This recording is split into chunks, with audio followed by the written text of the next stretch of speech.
I mean, I'm sure we've probably thought about that, not only with respect to our own individual relationships, but also the people that we coach or counsel, or even friends of ours, family members.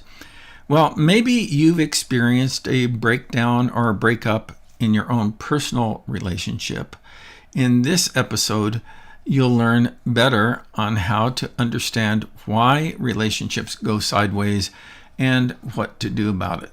So we want to talk about that today. We'll be right back.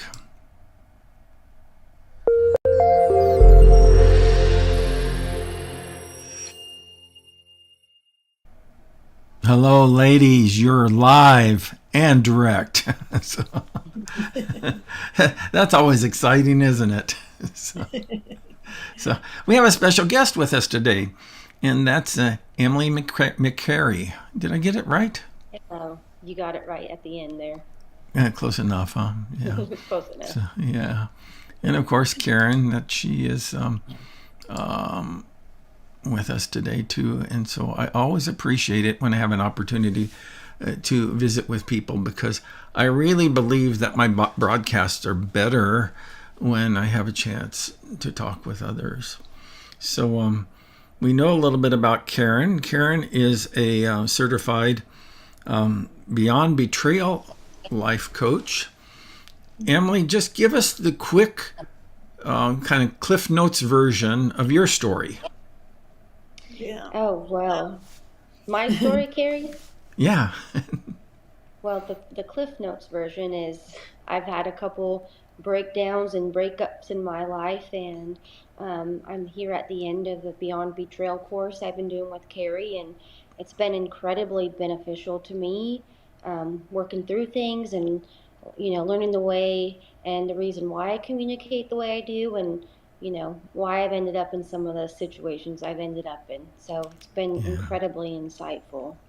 Yeah, and I've just seen a lot of growth in Emily over the time that we've been working together. And so I'm proud of her, not only working through the program, but also having the courage to to join us on a broadcast.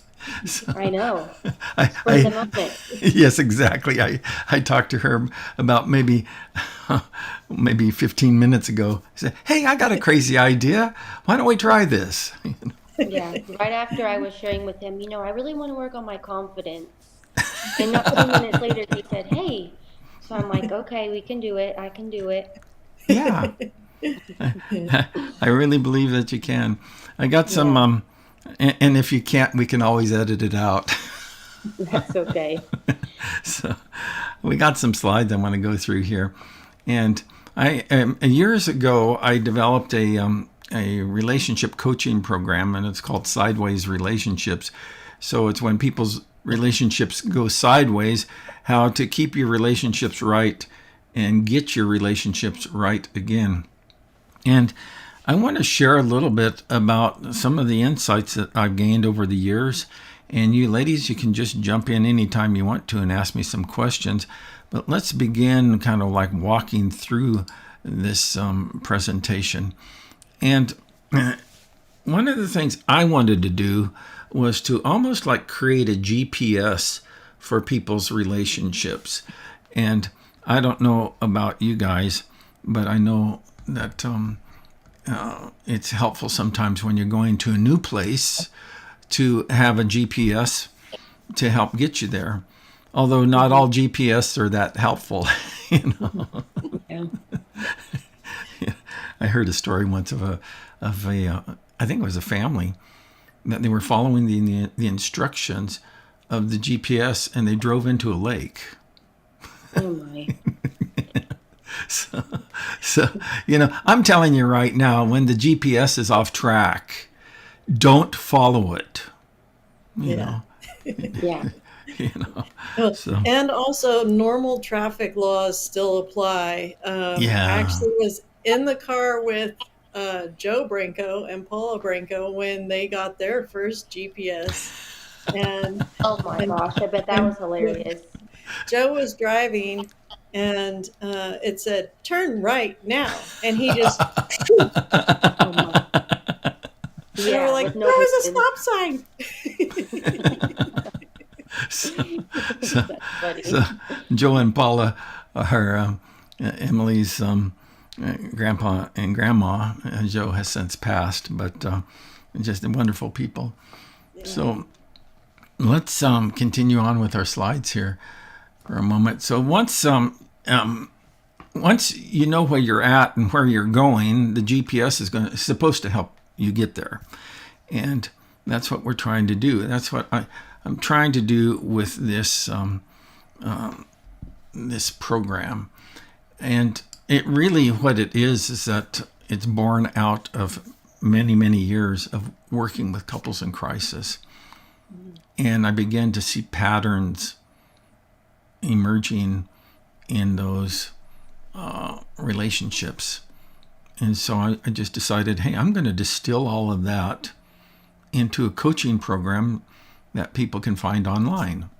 And so that's what I wanted to do. So let's go ahead and we'll get back to our slides here. So what we want to do, and you can't see it there, maybe I need to reduce my screen a little bit, but we'll just go with it for now. And so what we have here is that we want to find the route to a love that lasts, and a GPS can help you to get to that destination.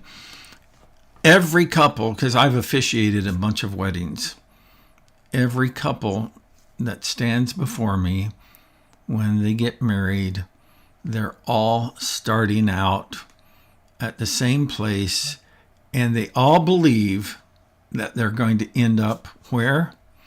Happily ever after. And I'm telling you, most of them don't get there. Far too many of them don't get there. So what I want to do is help couples to figure out, and help individuals really to figure out, what can I do to increase my chances of getting to that destination of a love that lasts. So that's where we all want to end up, is at that place with a love that lasts. My wife and I, we just this year celebrated our 50th wedding anniversary. And so, I'm proud of that. There have been times when it was difficult, but in all honesty, it was really a pretty pleasant journey along the way. So let me go on to the next slide here. There's too many buttons for me to push. And let's see, there we go. So the route to a love that lasts is one route, but others end up miles apart. And they end up either in a breakdown in their relationships or a breakup in their relationship. And really the difference is the road that you traveled. And the crazy part about it is we don't even know we're on the wrong road oftentimes until it's has gotten crazy for us. So yeah, I was thinking sometimes you think you're on the right path, mm-hmm. and then all that time goes by, and then you realize, I'm way off track. Yeah. And while that is disappointing or discouraging, is that it's the old saying is that we can always learn from our mistakes and we can grow from them, Yeah. So, and when we begin to apply the principles of how to create that love that lasts, is that we're going to find our lives to be in a much better position. So let's talk about how things go off track. And the reason I am convinced of this is that the number one reason why things go off track, and let me just get this over here for a moment when we're talking about how things go off track. And the number one reasons why things go off track is couples have the wrong goal. And what they really want is happiness. Now, let me ask you this question. Why do you think, and maybe you're not convinced yet, but why do you think that that's the wrong goal to pursue in a relationship? Happiness it comes and goes. Yeah. You know, there's times in your life where you're happy, and there's times in your life when you go through hard things. You know, it's not, happiness isn't a constant. Yeah. It's a feeling. Yeah. You know, it can be fleeting. Exactly. Yeah. Karen, any ideas about that? Yeah. I mean, there's no guarantee for it, and it's a expectation. If you think that happiness is the goal, then it's an expectation that you're not going to be able to attain either one of you. Mm-hmm. Mm-hmm. Here's the reason why I think it's the wrong goal, is that it's not within your power to achieve, and it's also not within the power of your partner to give. You know, Yeah. I cannot make myself happy. You know, Yeah. but your partner can't make you happy either. Now that's a little nuanced, and we'll unpack that as we go along. But so what happens? The reason why people end up unhappy is because of mismanaged disappointments. I was talking with a therapist friend of mine, and we had a conversation about this. And I said, you know what, where I've landed on this is that now think about this, every relationship that ends up either in a breakdown or a breakup is because of some mismanaged disappointment. Some disappointment happened in that relationship, either through an offense. One of the partners in the relationship created an offense, or through circumstances beyond your control, life circumstances beyond your control, and then things begin to spiral out of control from there. So, and he said, he hadn't thought of it that way before, but I think he ended up agreeing with me. He since had retired and moved on. We haven't had conversations about that. But what do you guys think about this thing of mismanaged disappointments? That's really at the root of every sideways relationship. Personally, for me, my two main relationships in my adult life, looking back on them, I can pick two big disappointments that could really be the main factor of those failing and them coming to an end. And one of them was the expectation of, making the other person happy. That's not realistic. So Yeah. definitely a mismanaged disappointment. Karen, what do you think? Yeah. I mean, I think that, yeah. And I think it is, every relationship is going to disappoint you. But yeah, it's also the mismanagement of it. Like, how are you going to deal with it when it happens? Yeah. And I think a lot of times we're just not prepared. It blindsides us, and we don't know what to do or how to handle it. And you see that person in a different light once they've done something that's disappointing. And so it's hard to kind of like still view them as the person that you fell in love with, because that disappointment didn't happen before. Yeah. It was after the fact. Yeah. Yeah. So, well, that's good. And that's one of the things that we want to do in these broadcasts, is to unpack how to and I loved what you said, Karen, about you see that person in a different light now. And I want to help unpack how we can recalibrate our relationships in light of profound disappointment, Yeah. So, but but I don't know who said it. One of you guys did, but disappointments are inevitable. And young couples, when they are starting off in their relationships together, they kind of, I think that we have this naive expectation that our love can surmount all obstacles. But when the carpet gets pulled out from underneath us and we're laying there flat on our back, gasping for air, and then when we dust ourselves up and get up back on our feet, and like what Karen said, that we see the person in a new light or a different light, and it's not flattering. Yeah. So how do we move forward from there? But so one of the things that you have to do in order to manage your disappointments is you have to, or to identify when you're mismanaging your disappointments, is to learn to read the signs.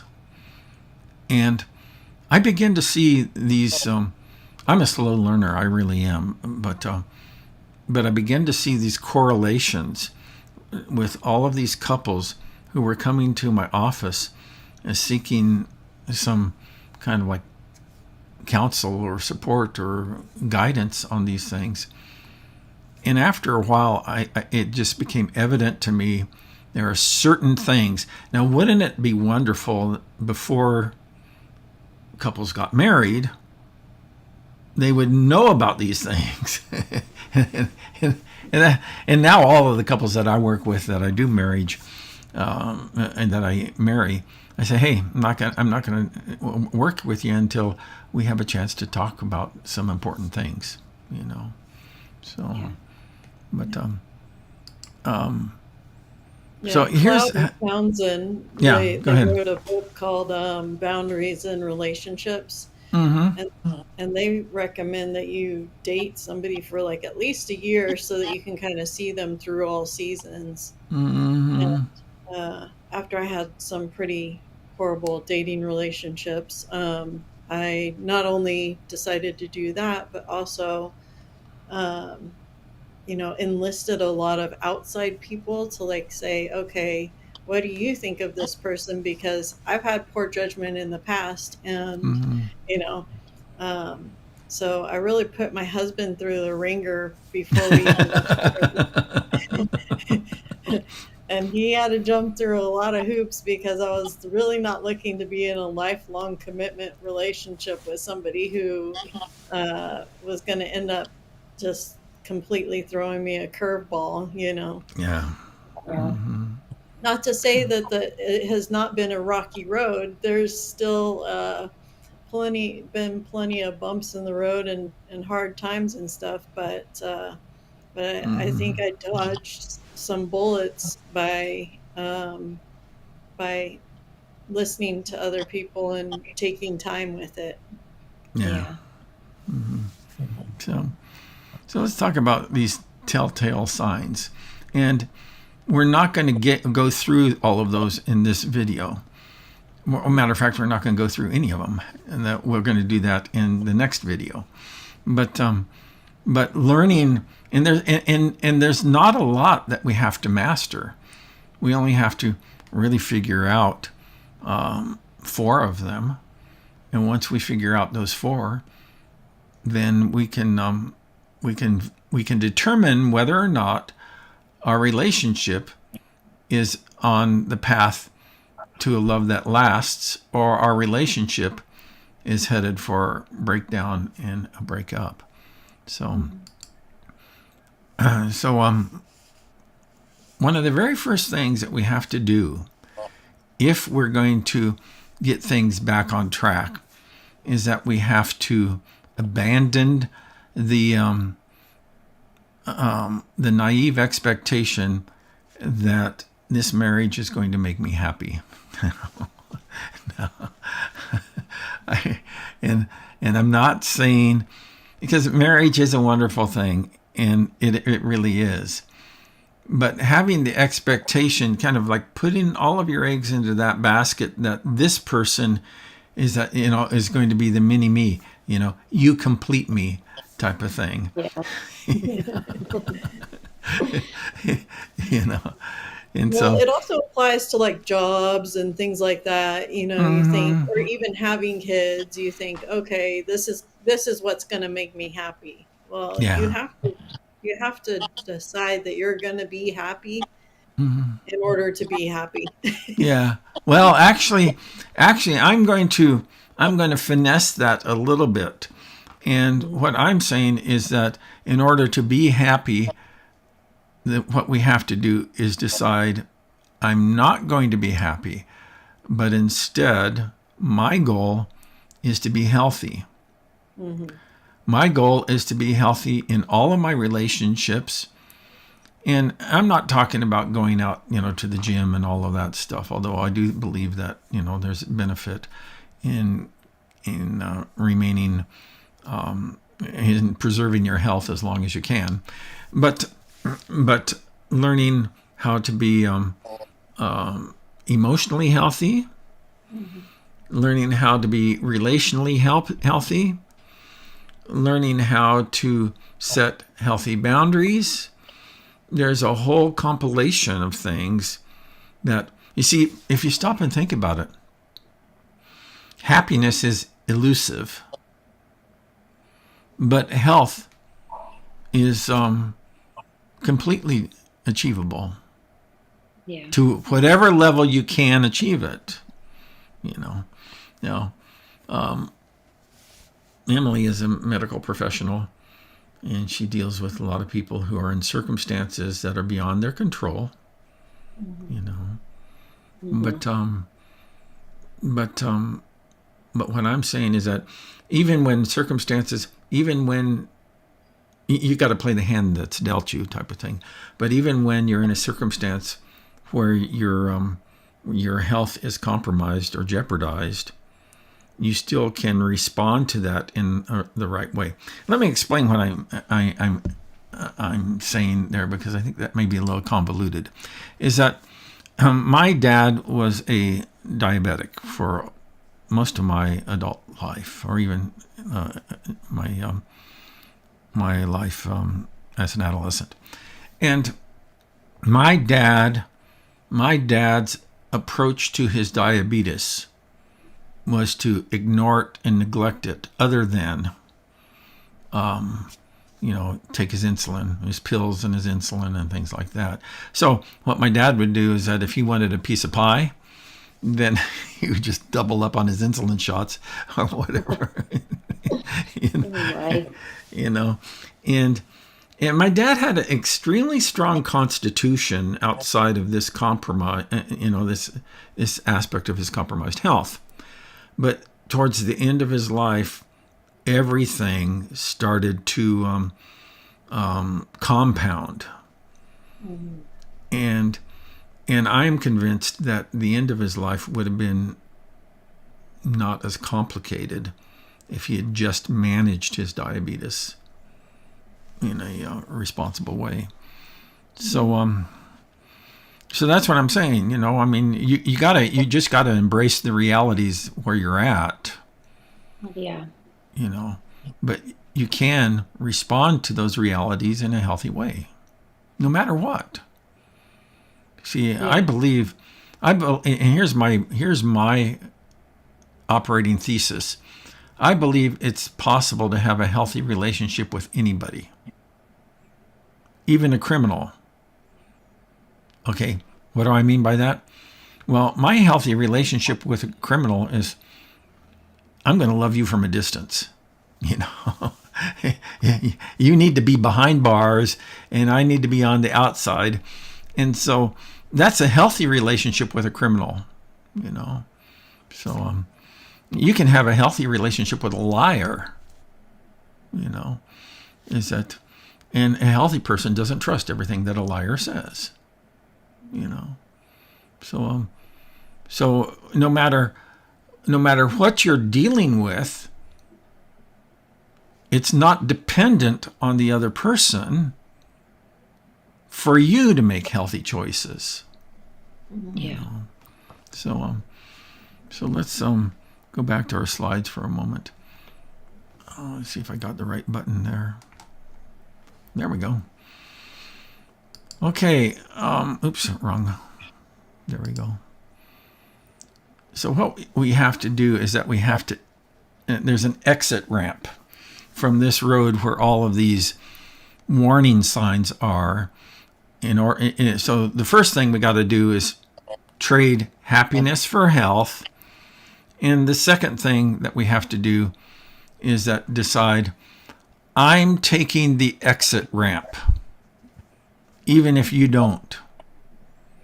You see, your partner can decide to stay sick, but don't let their sickness infect you. Yeah. That you can be healthy even with, there's a healthy way to be in relationship with a sick person. We'll talk a little bit about that. So let's see, where am I? So then what we have to do is that we have to kind of go back to the beginning, and not only do we need to decide to be healthy and decide to, I'm going to learn how to manage disappointments well, and so I'm going to take the exit ramp, and then we just start adding in the components that will help us to get there. Hey, here's a question, is that how do we respond to an off-pace partner? So in other words, when your partner's not on the same page as you are, and you've decided to become healthy, how do you respond to an off-pace partner? Yeah. Well, you can't force them. No. And you can't drag them along, but you can have patience with them. And I think that hopefully they'll see that the way you're doing things is better, and that they want that for themselves.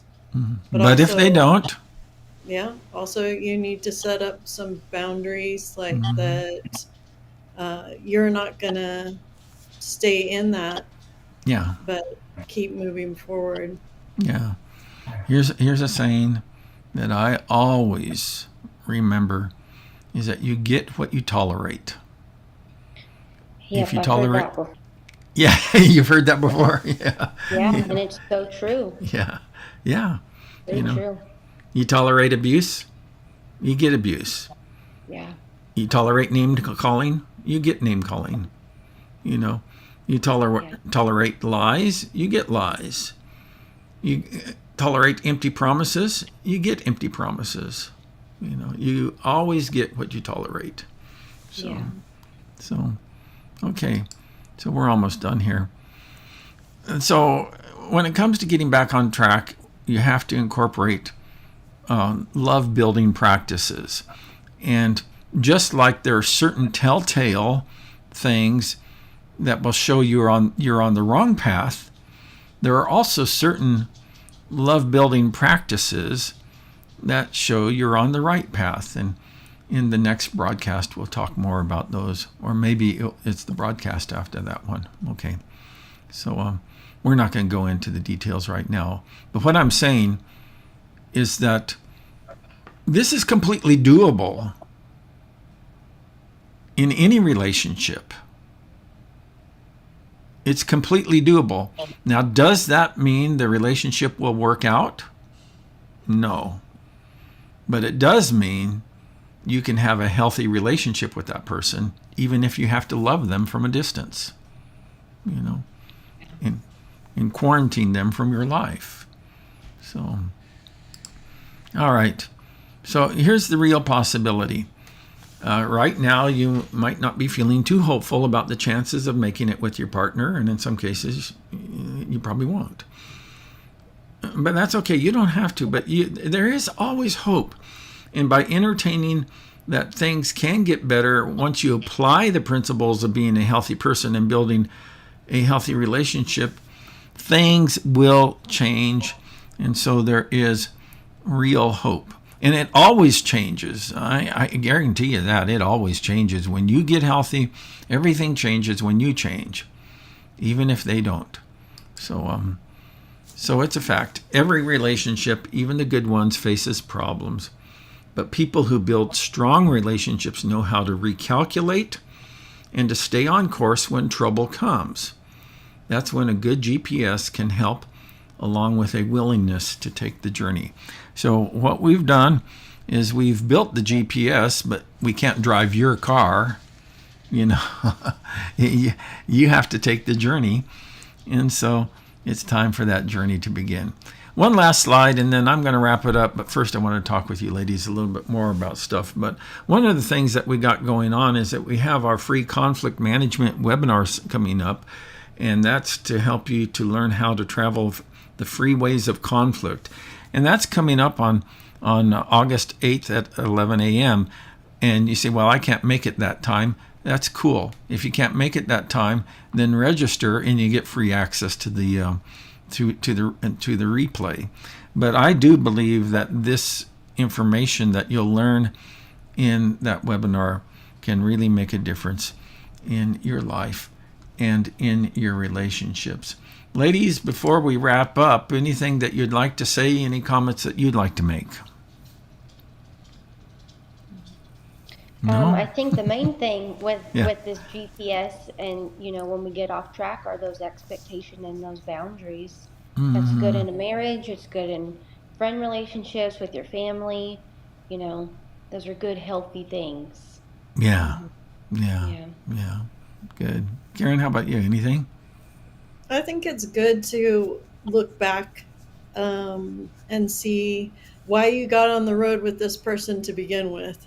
Mm-hmm, mm-hmm. And remember that you felt like that it was worth it for better or for worse back then. Yeah. And even though this is worse than what you were thinking it was going to be, there's possibility for it to also be better. Yeah. And there is a possibility for it to be better if the other person wants it to be.